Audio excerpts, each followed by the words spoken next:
तेरे महाबलिदान की यादों में आए हैं हम तेरे चरणों में। सुख दुख का नजराना लेके हम आए तेरे दर अब तुझको पाए।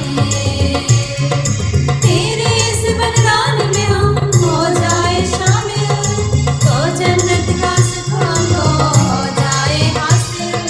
तेरे इस बलिदान में हम हो जाए शामिल, तो जन्नत का सुख हमको हो जाए हासिल। इस शुभ दिन की हो जाए शुरुआत, आगे तेरे दर्शन मेरे नाम। इस शुभ दिन की हो जाए शुरुआत, आगे तेरे दर्शन मेरे नाम। कर आसान हमारे सभी मुश्किल, करुणा से तो थाम हमारे हाथ। कर आसान हमारे सभी मुश्किल, करुणा से तो थाम हमारे हाथ। तेरे इस बलिदान में हम हो जाए शामिल, तो जन्नत का सुख हमको हो जाए हासिल। तेरे इस बलिदान में हम हो जाए शामिल, तो जन्नत का सुख हमको हो जाए हासिल।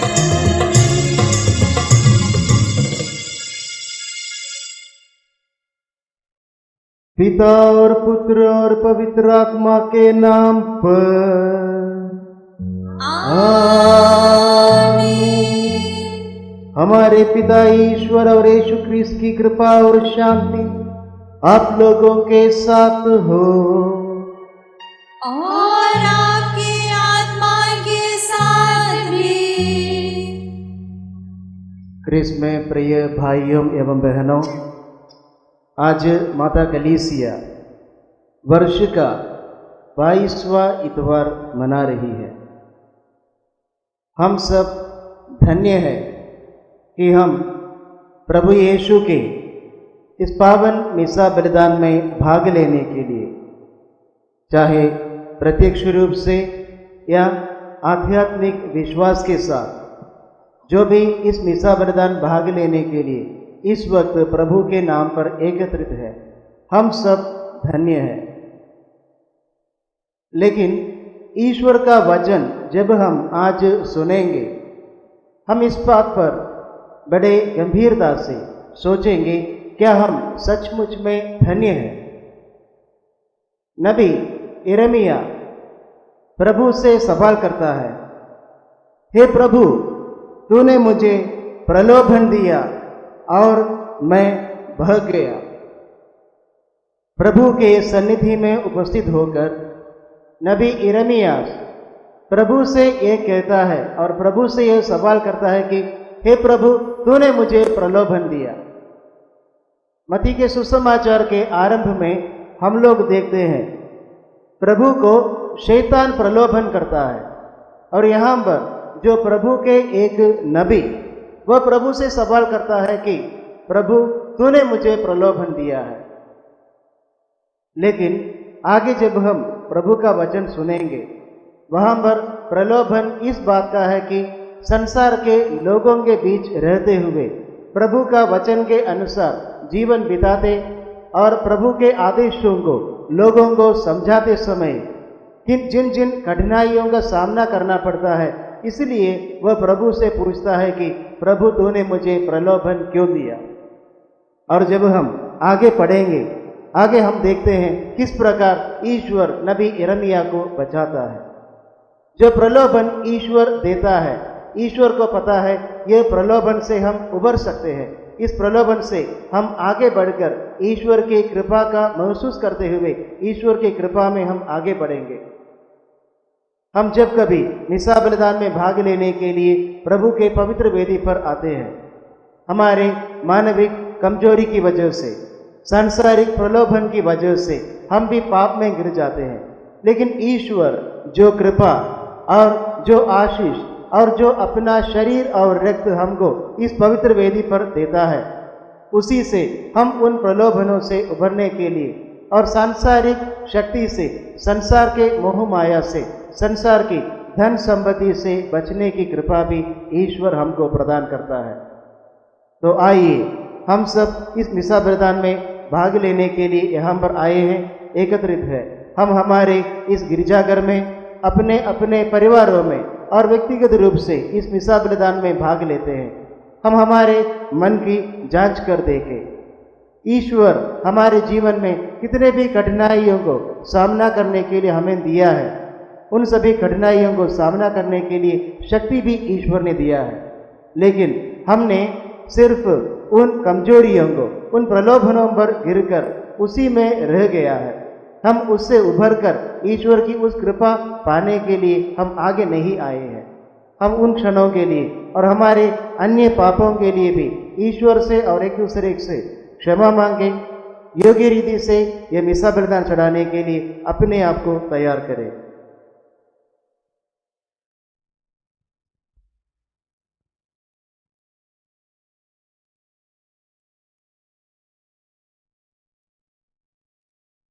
हमारे पापों को स्वीकार करते हुए हम दया याचना का गीत गाएं।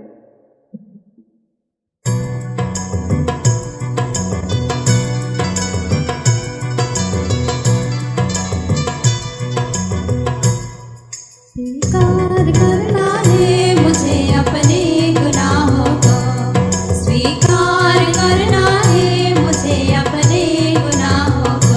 तभी तो स्वर्ग जाना है, तभी यीशु को पाना है। तभी तो स्वर्ग जाना है, तभी यीशु को पाना है। स्वीकार करना है मुझे अपने गुनाहों को, स्वीकार करना है मुझे अपने गुनाहों को। जब तक रहेगा दिल ये मेरा, पाना सकेंगे अपने प्रभु को। जब तक रहेगा दिल ये मेरा, पाना सकेंगे अपने प्रभु को। इस दिल को धोना है तभी यीशु को पाना है। इस दिल को धोना है तभी यीशु को पाना है। तभी तो स्वर्ग जाना है, तभी यीशु को पाना है। तभी तो स्वर्ग जाना है, तभी यीशु को पाना है। स्वीकार करना है मुझे अपने गुनाहों को, स्वीकार करना है मुझे अपने गुनाहों को।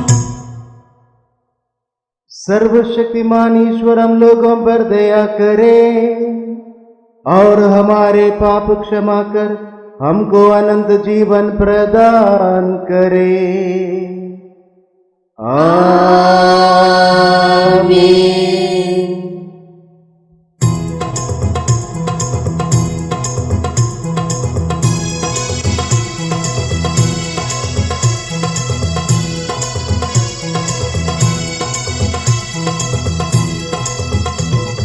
स्वर्गलोक में महिमा हो, धरती पर सुख शांति हो।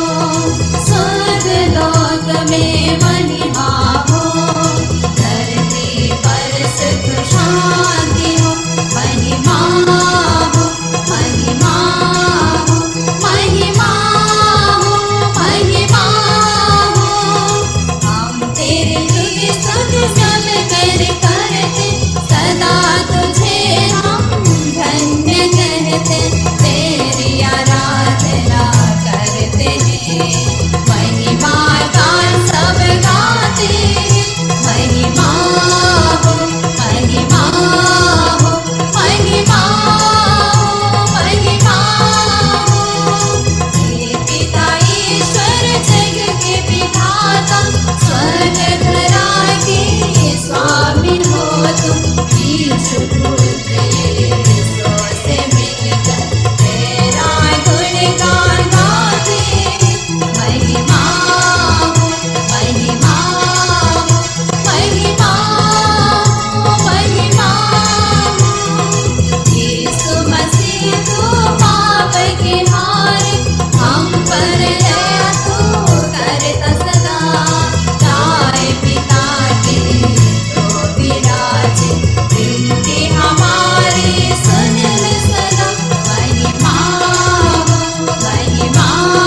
हम प्रार्थना करें।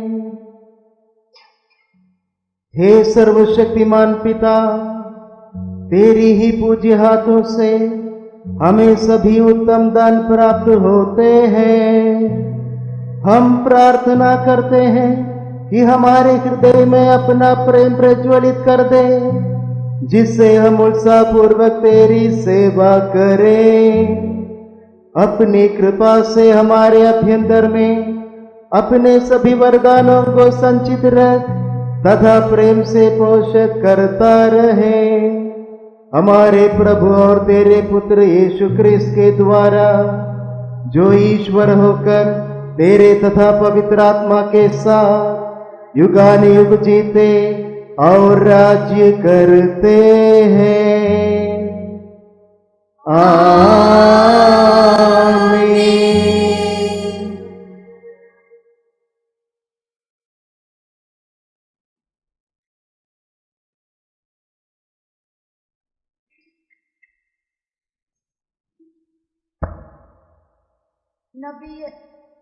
नबी यिर्मयाह का ग्रंथ अध्याय 20 वाक्यांश 7 से 9। हे प्रभु, तूने मुझे प्रलोभन दिया और मैं बहक गया। तूने मुझे मात कर दिया और मैं हार गया हूँ। मैं दिन भर हंसी का पात्र बना रहता हूँ। सबके साथ मेरा उपहास करते हैं। जब जब बोलता हूँ तो मुझे चिल्लाना और हिंसा तथा विध्वंस की घोषणा करनी पड़ती है। ईश्वर का वचन मेरे लिए निरंतर अपमान तथा उपहास का कारण बन गया है।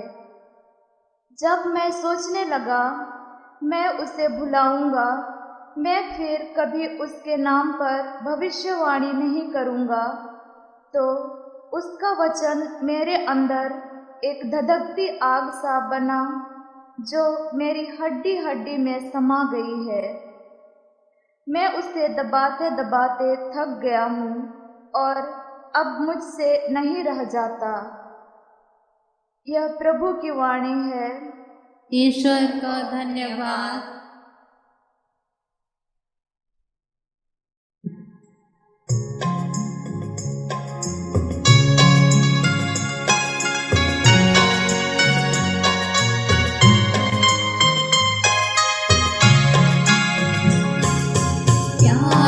हिरण जैसे ढूंढे हैं जल को, वैसे प्रभु मैं तुझे खोज रहा, वैसे प्रभु मैं तुझे खोज रहा। प्यासा हिरण जैसे ढूंढे हैं जल को, वैसे प्रभु मैं तुझे खोज रहा, वैसे प्रभु मैं तुझे खोज रहा।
रोमियो के नाम संत पौलुस का पत्र। भाइयों, मैं ईश्वर की दया के नाम पर अनुरोध करता हूँ कि आप मन तथा हृदय से उसकी उपासना करें और एक जीवन पवित्र तथा सुग्रह बलि के रूप में अपने को ईश्वर के प्रति अर्पित करें। आप इस संसार के अनुकूल न बने, बल्कि सब कुछ नई दृष्टि से देखें और अपना स्वभाव बदल लें। इस प्रकार आप जान जाएंगे कि ईश्वर क्या चाहता है और उसकी दृष्टि में क्या भला, सुग्रह तथा सर्वोत्तम है। यह प्रभु की वाणी है। ईश्वर को धन्यवाद।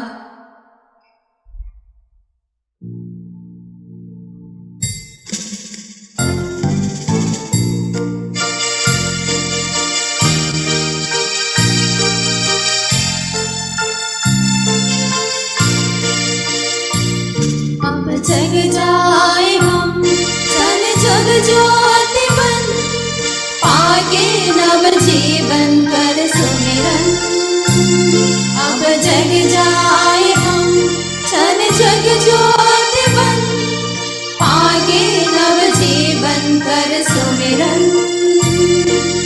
गाए हम तेरे अनगम पसारे, कर पूरन हर पल इच्छा तेरे। गाए हम तेरे अनगम पसारे, कर पूरन हर पल इच्छा तेरे। Hallelujah hallelujah hallelujah hallelujah hallelujah hallelujah hallelujah. प्रभु आप लोगों के साथ हो और आपके आत्मा के साथ भी। संत मत्ती के अनुसार पवित्र सुसमाचार। प्रभु की जय। संत मत्ती का सुसमाचार अध्याय 16 पद संख्या 21 से 27 तक। उस समय से ईसा अपने शिष्यों को यह समझाने लगे कि मुझे यरूशलेम जाना होगा, नेताओं, महायाजकों और शास्त्रियों की ओर से बहुत दुख उठाना, मार डाला जाना और तीसरे दिन जी उठना होगा। पेतरुस ईसा को अलग ले गया और उन्हें यह कहते हुए फटकारने लगा, ईश्वर ऐसा ना करे, प्रभु यह आप पर कभी नहीं बीतेगी। इस पर ईसा ने मुड़कर पेतरुस से कहा, हट जाओ शैतान, तुम मेरे रास्ते में बाधा बन रहे हो। तुम ईश्वर की बातें नहीं बल्कि मनुष्यों की बातें सोचते हो। इसके बाद ईसा ने अपने शिष्यों से कहा, जो मेरा अनुसरण करना चाहता है वह आत्मत्याग करे और अपना क्रूस उठाकर मेरे पीछे हो ले। क्योंकि जो अपना जीवन सुरक्षित रखना चाहता है वह उसे खो देगा, और जो मेरे कारण अपना जीवन खो देता है वह उसे सुरक्षित रखेगा। मनुष्य को इससे क्या लाभ यदि वह सारा संसार प्राप्त कर ले, लेकिन अपना जीवन ही गंवा दे। अपने जीवन के बदले मनुष्य दे ही क्या सकता है? क्योंकि मानव पुत्र अपने स्वर्गदूतों के साथ अपने पिता की महिमा सहित आएगा और वह प्रत्येक मनुष्य को उसके कर्म का फल देगा। यह प्रभु का दिव्य सुसमाचार है। क्रिस्त की जय।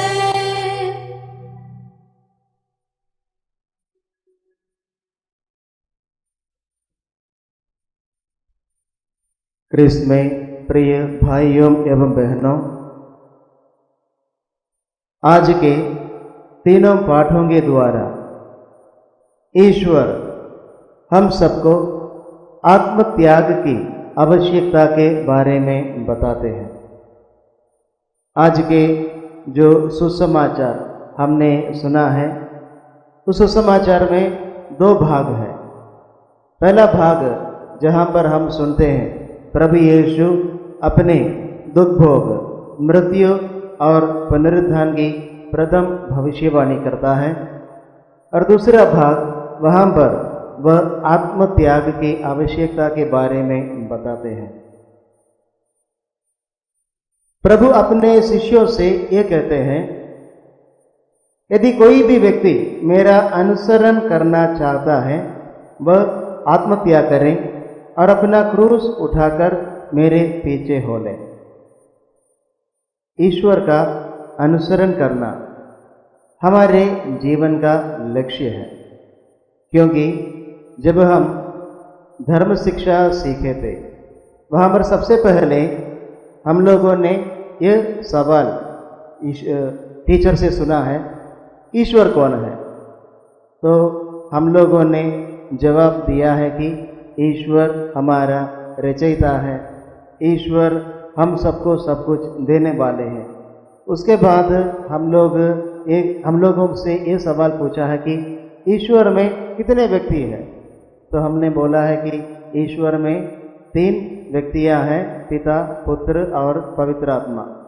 और ईश्वर ने इंसान को क्यों रचा है? ईश्वर ने इंसान को क्यों रचा है? तो इसके लिए अलग अलग जवाब बच्चे देते हैं। तो शायद मैं और आप लोग अलग अलग जवाब जब छोटा था उस समय दिया होगा। जब इसका असली जवाब और सही जवाब मुझे तब मिला जब मैं प्रशिक्षण शुरू करके 8 साल के बाद, यानी फिलोसफी करते समय, हमारे जो गुरुकुल का रेक्टर उन्होंने हमसे पूछा, ईश्वर आपको क्यों रचा है? तो हमने जैसे कि बचपन में जवाब दिया उसी प्रकार हमने जवाब दिया। तो उन्होंने बोला, ईश्वर ने आपको इसलिए रचा है कि आप ईश्वर की स्तुति करें, ईश्वर को धन्यवाद करें और ईश्वर से जो भी आशीष पाए हैं उन सभी आशीषों को अपनाते हुए ईश्वर का अनुसरण करें। ईश्वर का अनुसरण करने का मतलब यह है हम भी हमारे जीवन के द्वारा अन्य लोगों को ईश्वर के पास लाने का रास्ता दिखाएं। और जो भी ईश्वर का अनुसरण करना चाहे, सबसे पहले उनके अंदर एक चाहत की जरूरत है, मुझे ईश्वर का अनुसरण करना है। उसके बाद वो चाहत काफ़ी नहीं है, उसके बाद उसको अपने आप को आत्मत्याग करना है, अपने आप को त्यागना है, वो भी काफ़ी नहीं है। उसके बाद अपना क्रूस उठाना है। और ईश्वर का कहना वहां तक नहीं रोकता है कि क्रूस उठाना है, क्रूस उठा के प्रभु यीशु के पीछे चलना है। प्रभु यीशु के पीछे चलना मतलब प्रभु यीशु जिस रास्ते से चले थे उस रास्ते से हमको भी चलना है। जब हम सुसमाचार पढ़ते हैं ईश्वर के जीवन के बारे में, प्रभु के रास्ते के बारे में, हम लोग इतना ही समझते हैं, प्रभु का रास्ता वो था, बेथलेहम से लेकर कालवरी तक का वो रास्ता था। लेकिन बेथलेहम से लेकर कालवरी तक के उस रास्ते में ईश्वर को बहुत सारे कठिनाइयों को सामना करना पड़ा। अपने परिवारजनों से उनको बहुत सारे कठिनाइयों का सामना करना पड़ा, और अपने ही रिश्तेदारों से और अपने ही गांव के लोगों से, और जहाँ तक ही जब वो अन्य देश में चले जाते हैं, अन्य गांव में चले जाते हैं, वहाँ के लोग भी प्रभु यीशु को तिरस्कार करते हैं। तिरस्कार का एक रास्ता है, जब हम आत्मत्याग करते हुए ईश्वर का अनुसरण करने के लिए आगे बढ़ेंगे तब हमको तिरस्कार का उस रास्ते को अपनाना है। ईश्वर प्रभु यीशु अपने शिष्यों से, जो भी प्रभु यीशु के अनुयायी बनकर आए हैं, उनसे एक सवाल पूछता है। उसके बाद मनुष्य को इससे क्या लाभ यदि वह सारा संसार प्राप्त करे लेकिन अपना जीवन ही गवा दे। जब यह वचन मैं पढ़ रहा था, मेरे मन में संत फ्रांसिस सेवियर, उनके बारे में, उनकी जीवन की घटना याद आई। संत फ्रांसिस सेवियर पेरिस के उस महाविश्वविद्यालय में एक प्रोफेसर के रूप में कार्य करता था, और उनके जीवन का एक ही लक्ष्य था कि संसार के सबसे अच्छा प्रोफेसर बनना है। इसलिए वो अपने बुद्धि को बढ़ाते हुए लोगों के साथ मिलते हैं और ज्ञान प्राप्त कर रहा था। ज्ञान प्राप्त करके धन संपत्ति अपनाते हुए संसार में या दुनिया के सामने अपने आप को एक महान व्यक्ति के रूप में प्रकट करना चाहा। उसी समय एक दिन उसी विश्वविद्यालय में एक व्यक्ति इग्नेशियस लोयोला उनके पास चला जाता है। जब वह फ्रांसिस सेवियर अपने ही दोस्तों के साथ मौज मस्ती कर रहा था, तब वह फ्रांसिस को बुलाकर कहते हैं, मनुष्य को इससे क्या लाभ है कि वह सारा संसार प्राप्त करे और अपनी आत्मा को खो दे। वहां से संत फ्रांसिस सेवियर का जीवन में बदलाव आते हैं।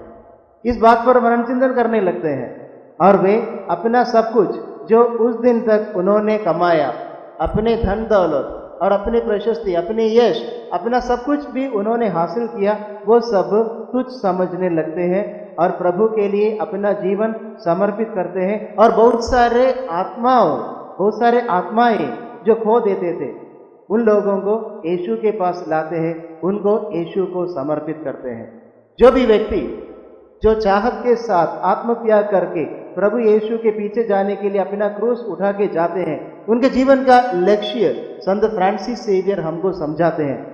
हमारे उन जीवन का लक्ष्य यह है, ईश्वर के लिए आत्माओं को लेना, ईश्वर के लिए आत्माओं को कमाना है। और यहाँ पर आगे प्रभु कहते हैं कि जो भी धन संपत्ति बटोरेंगे, धन संपत्ति को सब कुछ मानेगा, वह अपने आत्मा को खो देता है। यहाँ पर प्रभु यीशु अपने शिष्यों से फिर से एक सवाल पूछता है, जो अपना जीवन सुरक्षित रखना चाहता है वह उसे खो देगा, और जो मेरे कारण अपना जीवन खो देता है वह उसे सुरक्षित रखेगा। आज के दुनिया में लोग धन संपत्ति को सब कुछ मानते हैं और सोचते हैं कि यह धन संपत्ति से ही उनके जीवन में वे लोग कुछ हासिल कर पाएंगे। लेकिन वचन हमसे कहते हैं, प्रवक्ता ग्रंथ अध्याय 5 पद संख्या 1 में हम पढ़ते हैं, अपने धन संपत्ति पर भरोसा मत रखो और यह बात ना कहो मुझे किसी बात की कमी नहीं है। प्रवक्ता ग्रंथ के द्वारा ईश्वर हमसे भी ये पूछते हैं कि आप लोग अपने धन संपत्ति पर भरोसा रखकर ये मत पूछना है कि ये मत कहना है कि मुझे किसी बात की कमी नहीं है करके। संसार में बहुत सारे लोगों के उदाहरण हमारे सामने हैं।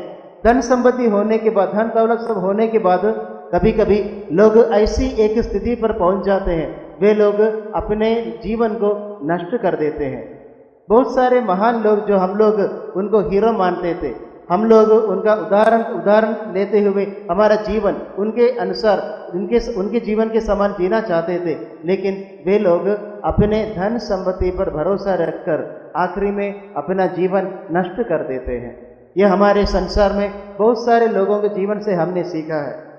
लेकिन ईश्वर हमको अपने वचन के द्वारा एक चेतावनी देते हैं। धन संपत्ति कमाना, इसका अर्थ है घमंडी बनना। हम लोग नबी यिर्मयाह के ग्रंथ अध्याय 9 पद संख्या 22 में पढ़ते हैं, धनवान अपने धन संपत्ति पर घमंड करते हैं। धनवान अपने धन संपत्ति पर घमंड करते हैं। जो कोई व्यक्ति अपने धन संपत्ति पर घमंड करता है वह अपने घमंड के द्वारा नष्ट हो जाता है। नबी एसकीएल अपने भविष्यवाणी करते समय लोगों से पूछता है, धन के साथ तुमने धन के साथ साथ क्या कमाया? तुमने धन के साथ तुम्हारा घमंड कमाया। जो कोई व्यक्ति घमंडी बन जाते हैं वह अपने घमंड के द्वारा नष्ट हो जाता है। और असली संपत्ति के बारे में नबी इसायास हमसे कहते हैं। नबी इसायास के ग्रंथ अध्याय 33 पद संख्या 6 में हम पढ़ते हैं, असली संपत्ति यह है प्रभु पर भरोसा और प्रभु पर श्रद्धा। जो कोई व्यक्ति प्रभु पर श्रद्धा रखते हुए, प्रभु पर भरोसा रखते हुए जो इच्छा के साथ प्रभु का अनुकरण करते हैं, उनका जीवन में उन्नति, उनके जीवन में ईश्वर ही आशीष देता है। हम लोग उत्पत्ति ग्रंथ में नबी इब्राहिम के बारे में पढ़ते हैं। ईश्वर ने उनसे कहा, तुम तुम्हारे सब कुछ छोड़कर जिस देश को मैं तुमको दिखाऊंगा वहां पर चले जाओ। इब्राहिम के मन में एक इच्छा उत्पन्न होते हैं, वो चाहते हैं कि ईश्वर ने जो मुझसे बताया उसी रास्ते से मुझे जाना है। वो अपने आप को त्याग देता है, अपने कुटुंब को त्याग देता है, जो भी अपना परिवार है उस परिवार को लेकर प्रभु के बताए हुए उस मार्ग से चलते हैं। और मार्ग से जाने के बाद उनके जीवन में बहुत सारे कठिनाइयों का सामना करना पड़ता है। बाद में वह विश्वास के पिता के रूप में बदल जाते हैं। हमारे संत पौलुस तिमोथियों के पत्र, पहला पत्र अध्याय 6 पद संख्या 17 में कहते हैं, इस संसार के धनियों से अनुरोध करो कि वे घमंड न करें और नश्वर धन संपत्ति पर नहीं बल्कि ईश्वर पर भरोसा रखें। हमारे धन संपत्ति ईश्वर पर भरोसा होनी चाहिए। एक महान सिकंदर अलेक्जेंडर द ग्रेट, उनके बारे में कहते हैं, वह अपने 40 से कम उम्र में सारे विश्व को अपना कब्जा करने के लिए निकला है ग्रीस से, और वह यूरोप को अपना कब्जे में करते हुए यूरोप के बाद एशिया में आके एशिया में अपने कब्जा बढ़ाने के लिए कार्य करते करते उनकी अचानक मृत्यु हो जाते हैं। मृत्यु होने से पहले वे अपने जितने भी लोग उनके पास थे उनको बुलाकर कहते हैं, मैंने मेरे जीवन में धन संपत्ति को सब कुछ समझा, लेकिन उस धन संपत्ति मुझे आज बचा नहीं पाएगा। इसलिए जब मेरी मृत्यु होने के बाद जब आप लोग मेरा मृत शरीर को दफनाने के लिए ले जाएंगे, मेरे हाथों को उस कॉफिन से उससे बाहर डाल दीजिए ताकि लोगों को यह पता चले कि जो व्यक्ति धन संपत्ति को सब कुछ मानकर अपना आप धन संपत्ति के द्वारा यश लेना चाहता है, वह व्यक्ति खाली हाथ लौट रहा है। वह अपने धन संपत्ति पर घमंड रखा था, उन्होंने कभी प्रभु पर भरोसा नहीं रखा। वचन हमसे कहते हैं, प्रभु पर भरोसा रखो और निरंतर प्रभु की स्तुति करते रहो, उसके द्वारा धन संपत्ति तुम्हारे जीवन में आएगा। योग के ग्रंथ में हम लोग पढ़ते हैं, जब शैतान ईश्वर के पास जाकर कहते हैं, आपने उनको धन संपत्ति दिया है इसलिए वो आपकी स्तुति करते हैं, ईश्वर कहते हैं तुम उसके धन संपत्ति पर हाथ रखो। फिर भी जोब ने ईश्वर को नहीं छोड़ा। आखिरी में ईश्वर पर भरोसा रखने के बदले ईश्वर योग को फिर से वह धन संपत्ति देते हैं, और हम लोगों के सामने एक अच्छा उदाहरण है। जब हम हमारे आत्मा को बचाने के लिए आगे बढ़ेंगे तब हम इन सबको कुछ समझेंगे। संत पौलुस कहते हैं, जब जो महिमा तुम्हारे जीवन में आने वाले हैं उसकी तुलना में जो अभी की जो कठिनाइयां हैं वह तुच्छ है। और जब मैंने प्रभु यीशु को अपनाया तब मैंने ये समझा कि आज तक मैंने जो कुछ हासिल किया है वह भी तुच्छ है। आज प्रभु यीशु हमसे भी यही सवाल पूछते हैं, आपको इससे क्या लाभ होगा? आप सब कुछ प्राप्त करें और आप अपना आत्मा को खो दें। हम हमारी आत्मा को ईश्वर को देने के लिए इस संसार में रहते हैं। जब ईश्वर ने हमको रचा है, ईश्वर अपनी आत्मा हमको प्रदान किया है, ईश्वर की आत्मा है। हर एक इंसान की जिम्मेदारी यह है, ईश्वर ने जो आत्मा प्रदान किया है उस आत्मा को बचाना है। और हम लोग अपने आत्मा को नहीं बल्कि हमारे भाई बहन के आत्मा को भी बचाना है। जब हम इस मिसा बलिदान में भाग लेंगे, हम ईश्वर से प्रार्थना करें, ईश्वर हमें निरंतर आप पर भरोसा रखते हुए हमारी आत्मा को जो आपने मुझे दिया है उस आत्मा को आपको ही समर्पित करने के लिए आप हमें कृपा प्रदान करें। हम माता मरियम की विशेष मध्यस्थता प्राप्त करें। माता मरियम जिन्होंने इस संसार में उस प्रभु को लाया, जिनके रास्ते पर हमको चलने के लिए अपने आप को आत्महत्या करना है, उस माता मरियम हमारे लिए विनती करें। मरियम की मध्यस्थता द्वारा हम सब इस संसार में अपने आप के लिए कुछ भी हासिल ना करें, बल्कि ईश्वर की महिमा के लिए हमारे जीवन बिताए। आमीन।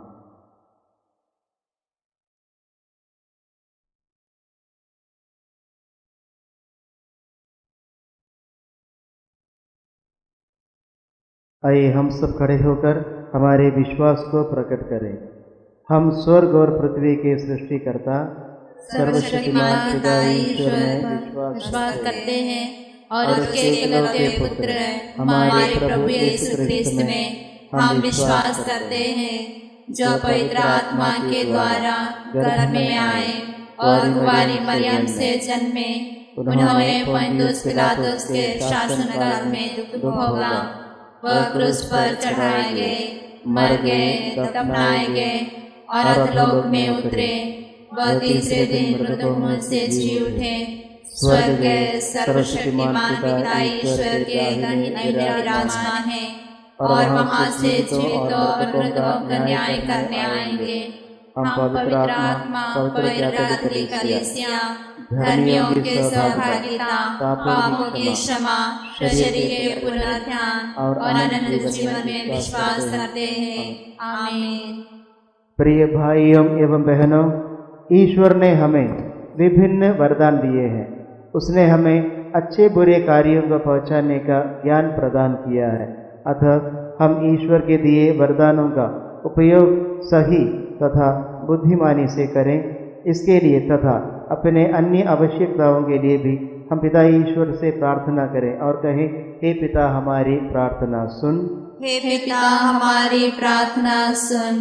हमारे संत पिता फ्रांसिस, हमारे धर्माध्यक्ष इग्नासियस डिसूजा, सेवानिवृत्त धर्माध्यक्ष एंटोनी फर्नांडिस, सभी धर्माध्यक्ष, पुरोहितगण एवं धर्म संगी अपने कर्तव्य का पालन पूरी निष्ठा तथा सच्चाई से कर सके, गलत कार्य करने वालों को सुधारने और सही पथ पर चलने के लिए प्रोत्साहित कर सके।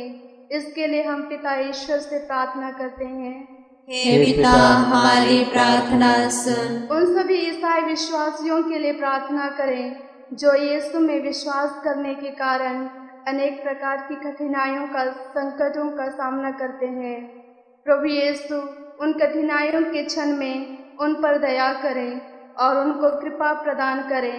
इसके लिए हम पिता ईश्वर से प्रार्थना करें, हे पिता हमारी प्रार्थना सुन। उन लोगों के लिए प्रार्थना करें जो निर्दोष होने पर भी गैर कानूनी रूप में बंदी बनाए गए हैं और उन पर अन्याय तथा अत्याचार किया जाता है, उन्हें उचित न्याय दिला सके।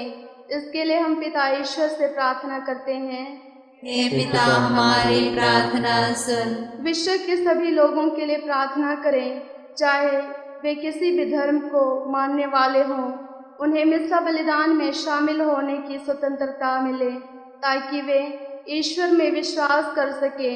इसके लिए हम पिता ईश्वर से प्रार्थना करते हैं, हे पिता हमारी प्रार्थना सुन। हे प्रभु यीशु चंगाई दाता, हम सभी रोगियों के लिए प्रार्थना करते हैं, विशेषकर कोरोना से पीड़ित सभी लोगों को स्पर्श करते हुए इस वायरस से छुटकारा प्रदान कर और उनको देखभाल करने वाले सभी चिकित्सा कर्मियों को इस महामारी से बचाने की कृपा कर।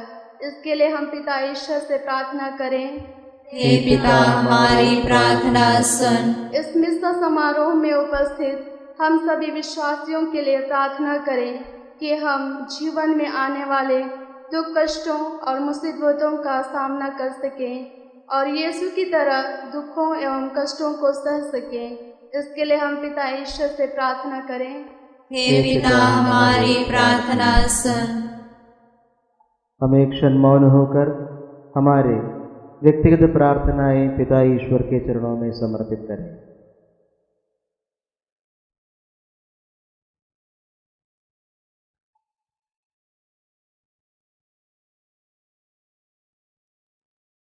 हे दयालु पिता ईश्वर, हम तेरे पुत्र यीशु क्रिस्त को हमें देने के लिए तुझे धन्यवाद देते हैं, जो तेरी पवित्र योजना के अनुसार अन्याय, अत्याचार और दुख भोगने के लिए यरूशलेम जाने का दृढ़ संकल्प करते हैं और हमको अपना अनुसरण करने के लिए बुलाते हैं।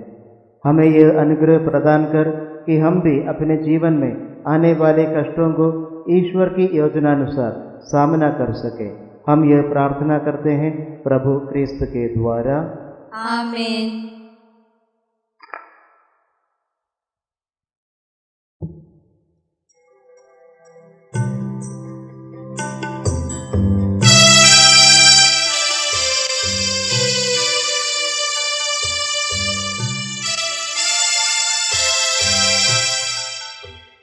ले प्रभु मुझको खो जाने दे तुझ में, इस बोल पानी के रूप में तुझको अर्पित हूँ मेरे प्रभु, अर्पित हूँ मेरे प्रभु। दाग भरा दिल है मेरा, बस और कुछ भी नहीं। दाग भरा दिल है मेरा, बस और कुछ भी नहीं। धो दे इसे मेरे प्रभु, पावन लहू से तेरे, पावन लहू से तेरे। तेरे प्रभु मुझको खो जाने दे तुझ में, इस बूंद पानी के रूप में तुझको अर्पित हूँ मेरे प्रभु, अर्पित हूँ मेरे प्रभु।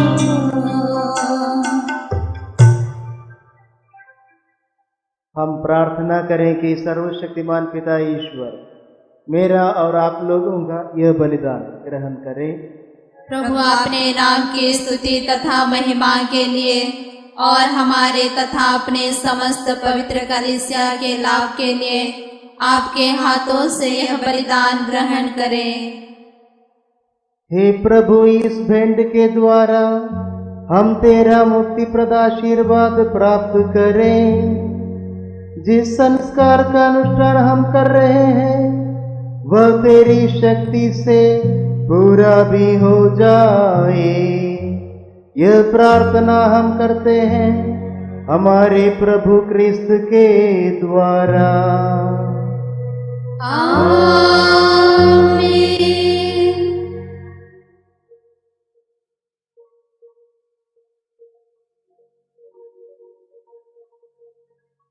प्रभु आप लोगों के साथ हो और आपकी आत्मा के साथ भी।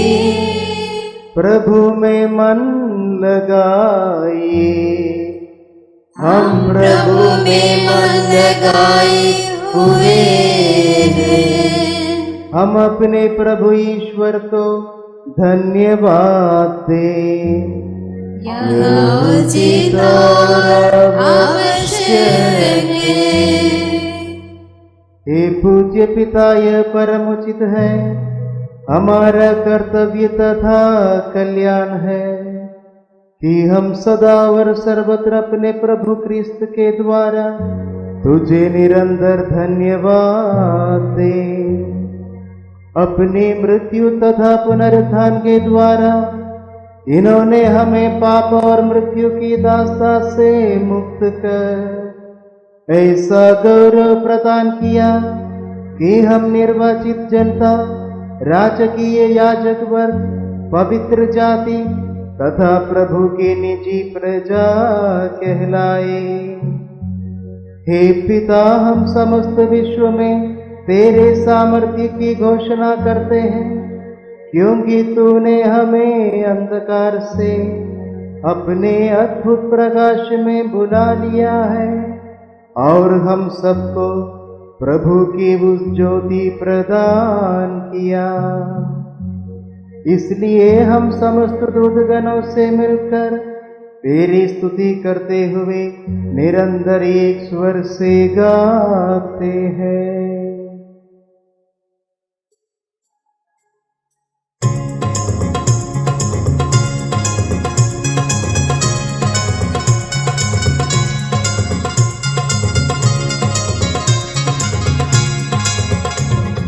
पावन पावन पावन हे पावन सकल सृष्टि के प्रभु परमेश्वर, सकल सृष्टि के प्रभु परमेश्वर।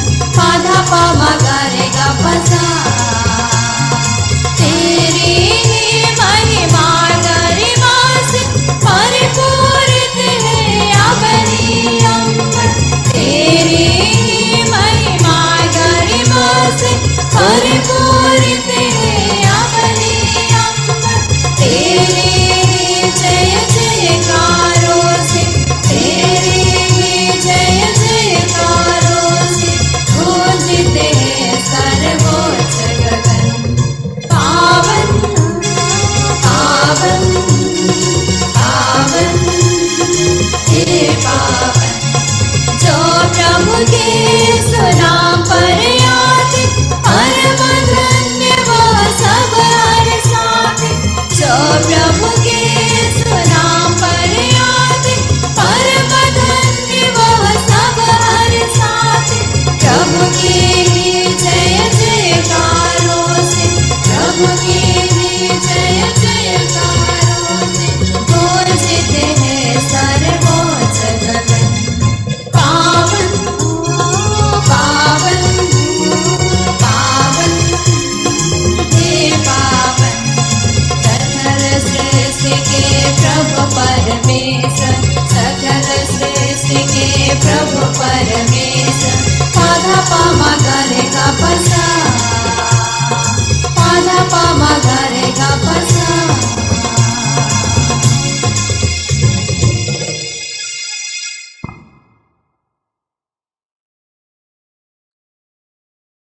हे परम पिता, तो वास्तव में पवित्र है। यह उचित है कि तेरी समस्त सृष्टि तेरी गुणगान करे, क्योंकि अपने पुत्र हमारे प्रभु यीशु क्रिस्त के द्वारा और पवित्र आत्मा की शक्ति से तू सभी प्राणियों को जीवन तथा पवित्रता प्रदान करता है। तू सब युगों में अपनी प्रजा एकत्र करता है कि दसों दिशाओं में दिन रात तुझे निर्मल बलि चढ़ता रहे। इसलिए हे पिता, हम तेरी दीन प्रजा तुझसे निवेदन करते हैं, हमारा उपहार पवित्र आत्मा की शक्ति से दयापूर्वक पवित्र कर, कि वह तेरे पुत्र हमारे प्रभु यीशु क्रिस्त का शरीर तथा रक्त बन जाए। उन्हीं की आज्ञा से हम यूकरिस्त का यह समारोह मना रहे हैं। जिस रात को यीशु मृत्यु के लिए सौंपे गए, उन्होंने रोटी ली, तुझे धन्यवाद दिया और रोटी तोड़कर उसे अपने शिष्यों को देते हुए कहा, तुम सब इसे लो और खाओ, यह मेरा शरीर है जो तुम्हारे लिए बलि चढ़ाया जाएगा।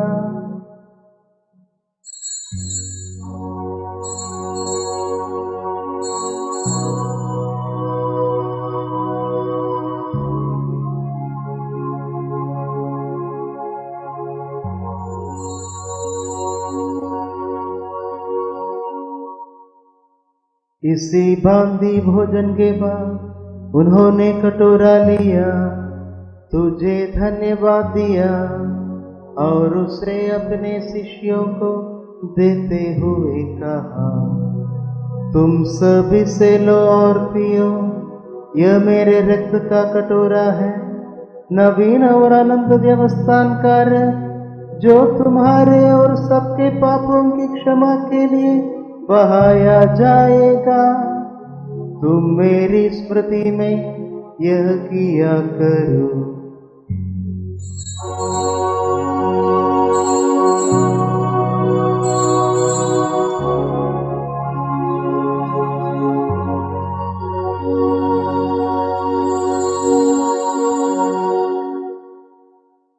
यह है हमारे विश्वास का रहस्य।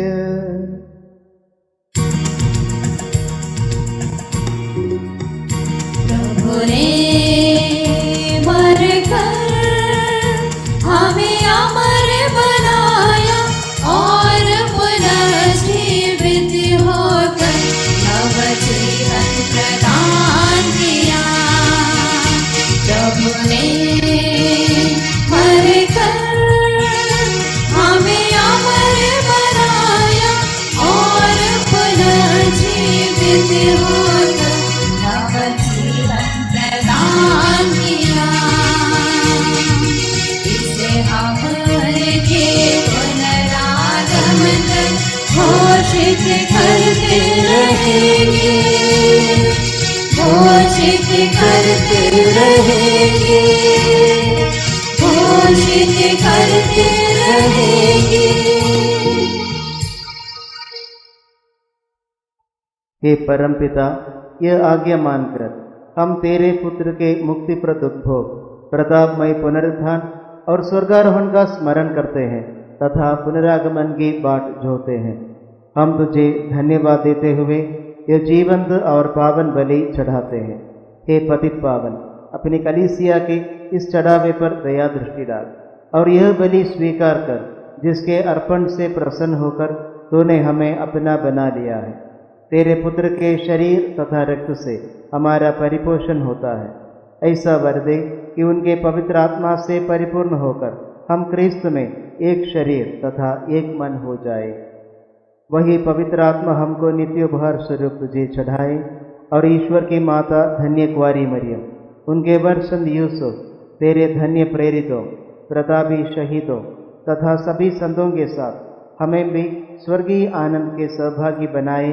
हमें इनकी निरंतर प्रार्थनाओं का अटल भरोसा है। हे प्रभु, तुझसे नम्र निवेदन है कि हमारे पुनर्मिलन का यह बलि समस्त संसार में शांति और कल्याण की वृद्धि करे। अपने सेवक संत पिता फ्रांसिस, हमारे धर्माध्यक्ष इग्नेशियस और एंथनी, सभी धर्माध्यक्षों, याजकों तथा इस पृथ्वी पर समस्त यात्री कलीसिया को विश्वास तथा प्रेम में दृढ़ रखने की कृपा कर। हे पिता, तेरी सेवा में उपस्थित अपनी प्रजा की याचनाएं कृपा पूर्वक स्वीकार कर। दया और प्रेम से प्रेरित होकर तू अपने सभी पुत्र पुत्रियों को वे जहाँ कहीं भी हो अपने साथ एक बना ले। हे प्रभु, हमारे मृत भाई बहनों को अपने राज्य में प्रवेश पाने दे और उन सबको भी जो तेरी सेवा करते हुए परलोक सिधार चुके हैं। हम लोग भी वहीं पहुँचने की आशा करते हैं कि हम सब एक साथ तेरी महिमा के दर्शन से अनंत काल तक तृप्त होते रहे। हमारे प्रभु क्रिस्त के द्वारा, जिनसे संसार को सभी शुभदान प्राप्त होते हैं।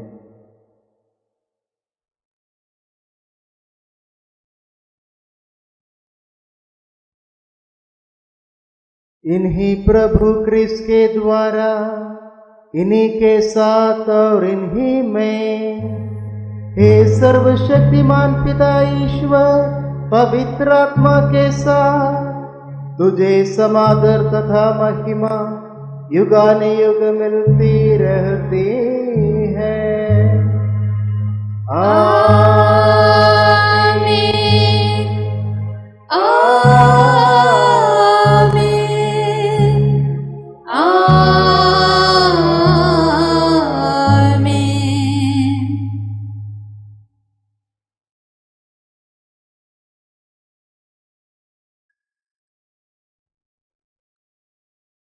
हम सब मिलकर पिता ईश्वर से प्रार्थना करें, जैसे प्रभु यीशु ने हमें सिखाया है। हे हमारे पिता जो स्वर्ग में है, तेरा नाम पवित्र किया जावे, तेरा राज्य आवे, तेरी इच्छा जैसे स्वर्ग में है वैसे पृथ्वी पर भी पूरी हो। हमारा प्रतिदिन का आहार आज हमें दे और हमारे अपराध हमें क्षमा कर, जैसे हम भी अपने अपराधियों को क्षमा करते हैं, और हमें परीक्षा में न डाल परंतु बुराई से बचा। हे प्रभु, हम तुझसे प्रार्थना करते हैं, सभी बुराइयों से हमें बचा और उस जीवन में हमें कृपा पूर्वक शांति प्रदान कर। हम तेरी दया से सदा पाप, रोग, दुर्घटना और हमारे परिवार की समस्याओं से दूर और हर विपत्ति से सुरक्षित रहें और उस दिन की प्रतीक्षा करते रहें जब हमारे मुक्तिदाता यीशु ख्रिस्त फिर प्रकट होकर हमारी मंगलमयी आशा पूरी करेंगे। क्योंकि तेरा राज्य, तेरा सामर्थ्य और तेरी महिमा अनंत काल तक बनी रहती है। हे प्रभु यीशु ख्रिस्त, तूने अपने प्रेरितों से कहा है, मैं तुम्हारे लिए शांति छोड़ जाता हूँ, अपनी शांति तुम्हें प्रदान करता हूँ। तो हमारे पापों पर नहीं, अपनी कलीसिया के विश्वास पर दृष्टि डाल और उसे शांति तथा एकता प्रदान कर। तो युगानुग जीता और राज्य करता है। प्रभु की शांति सदा आप लोगों के साथ रहे और आपके आत्मा के साथ भी। हम परस्पर शांति अभिवादन करें।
देखिए, प्रभु यीशु ख्रिस्त ईश्वर का मेमना जो संसार के पाप हर लेता है। धन्य है वे जो प्रभु के भोज में बुलाए जाते हैं। हे प्रभु, मैं इस योग्य नहीं हूँ कि आप मेरे यहाँ आए, किंतु एक ही शब्द कह दे और मेरी आत्मा चंगी हो जाएगी।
दुनिया तेरी है रचना, कहता है बादल गाती है वीणा, ये धरती ये चांद सितारे तुझी को आराधे तुझी को पुकारे। कोई है प्रभु प्यार का सागर, कोई सबका आदि अंत है, तू ज्योत तू जल है। आशीष ले आई यीशु तू, यीशु तू, प्यार का सागर तू, यीशु तू, यीशु तू।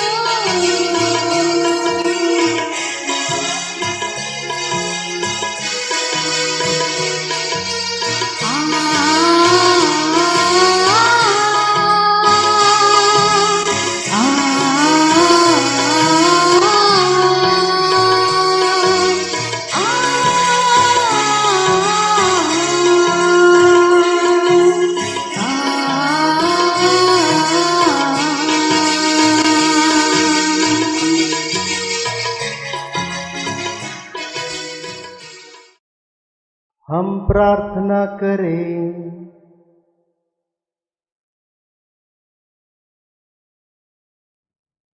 हे प्रभु, तूने हमें दिव्य भोज से तृप्त कर दिया है।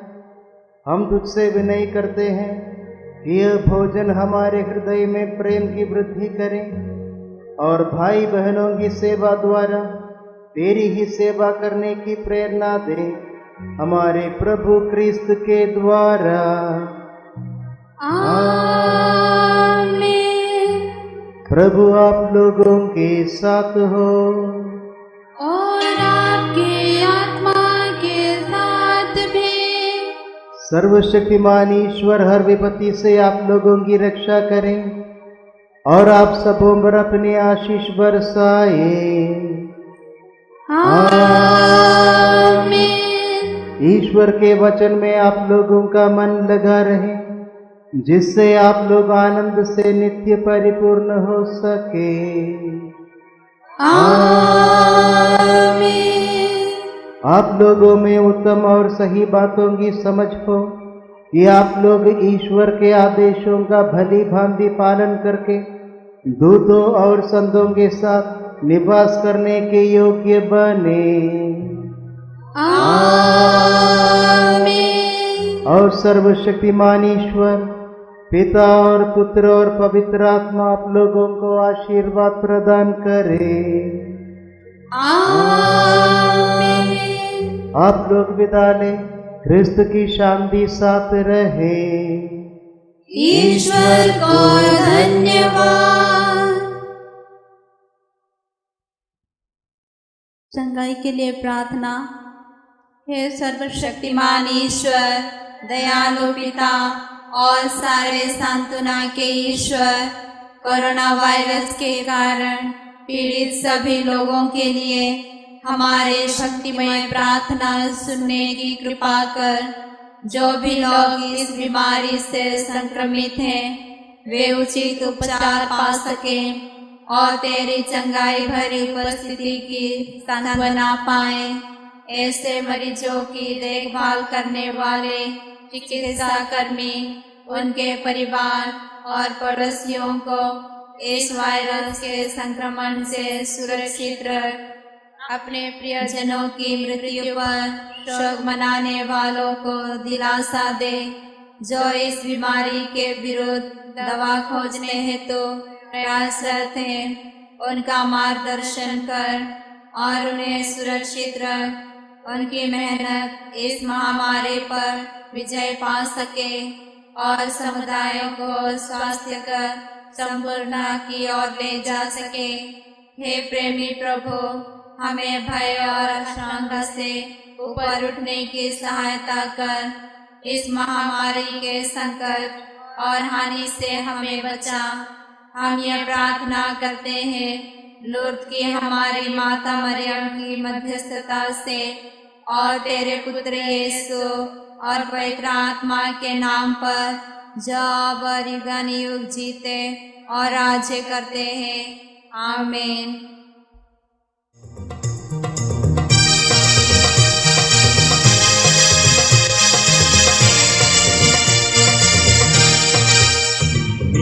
आसमान के पार जाएंगे, मेरा यीशु रहता वहाँ। नीले आसमान के पार जाएंगे, मेरा यीशु रहता वहाँ।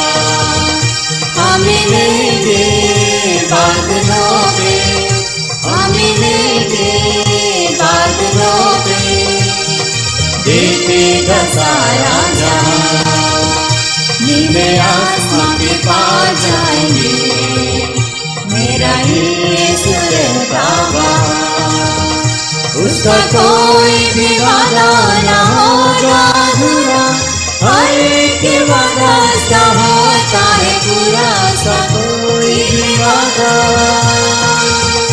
उसका आने का वादा होता है पूरा। उसका आने का वादा अब होता है पूरा, देखेगा सारा जहां।